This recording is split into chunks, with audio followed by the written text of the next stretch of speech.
సంచలనాలకు పెట్టింది పేరు తెలంగాణ గవర్నర్ తమిళసై సౌందర్యరాజన్.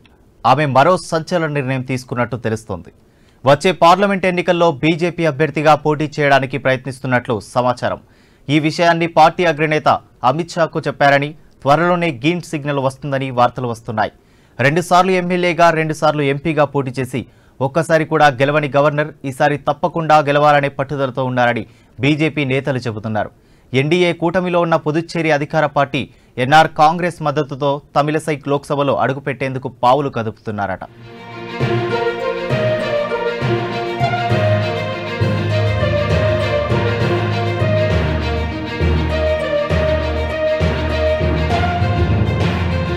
తమిళసై ప్రస్తుతం తెలంగాణతో పాటు పుదుచ్చేరికి కూడా లెఫ్టినెంట్ గవర్నర్గా వ్యవహరిస్తున్నారు. 2019లో ఆమె తెలంగాణ గవర్నర్గా బాధ్యతలు తీసుకున్నారు. ఈ ఏడాది సెప్టెంబర్లో పదవీకాలం పూర్తవుతోంది. తమిళసై 2021 పుదుచ్చేరి గవర్నర్గా అదనపు బాధ్యతలు చేపట్టారు. బీఆర్ఎస్ ప్రభుత్వాన్ని ఆమె పలు విషయాల్లో ఇరకారంలో పెట్టారు. కేసీఆర్ ప్రభుత్వం తనకు సరైన గౌరవం ఇవ్వలేదని ఆమె బాహాటంగానే మండిపడ్డారు. ఇప్పుడు రేవంత్ ప్రభుత్వానికి పూర్తిగా సహకరిస్తున్నారు.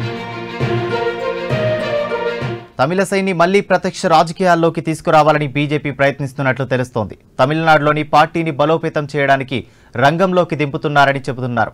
మరి ఆమె లోక్సభ ఎన్నికల్లో తూతుక్కుడి లేదా విరుద్నగర్ నుంచి పోటీ చేస్తే బాగుంటుందని బీజేపీ ఆలోచన.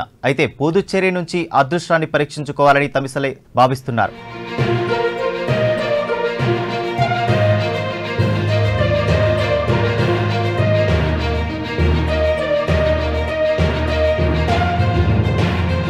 తమిళసై పుదుచ్చేరి గవర్నర్గా అధికారం చేపట్టాక అక్కడ చాలా కార్యక్రమాల్లో చురుగ్గా పాల్గొంటున్నారు. సీఎం ఎన్ఆర్ రంగస్వామి ప్రభుత్వానికి అన్ని రకాలుగా సహకరిస్తున్నారు.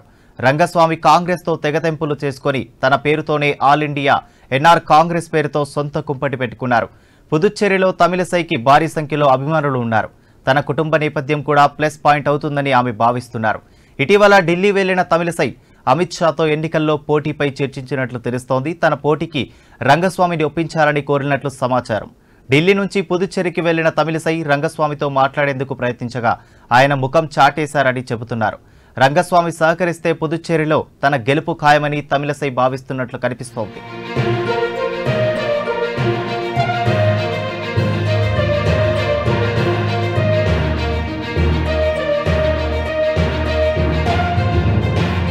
పుదుచ్చేరి నుంచి ప్రస్తుతం కాంగ్రెస్ నేత వైద్యలింగం ఎంపీగా ఉన్నారు. ఎన్నికల్లో ఆయన గెలిచే అవకాశాలు తక్కువని అంచనాలు వెలువడుతున్నాయి. ఎంపీగా సీటును తామే దక్కించుకోవాలని రంగస్వామి పట్టుదలగా ఉన్నారు. రంగస్వామి ప్రభుత్వంపై అవినీతి ఆరోపణలను బీజేపీ తనకు అనుకూలంగా మార్చుకునే అవకాశం ఉంది. మద్యం లైసెన్సులు, స్వచ్ఛ భారత్ ప్రాజెక్టుల్లో భారీ అవినీతి జరిగిందని కాంగ్రెస్ ఆరోపిస్తోంది. అయితే పుదుచ్చేరిలో ఉన్న ఒకే ఒక్క ఎంపీ సీటును బీజేపీకి అప్పగించడానికి సీఎం ముందుకు రావడం లేదు. దీంతో తమిళసై కేంద్ర ప్రభుత్వ పెద్దల నుంచి ఒత్తిడి తీసుకొచ్చే ప్రయత్నం చేస్తున్నట్లు తమిళ మీడియా చెబుతోంది.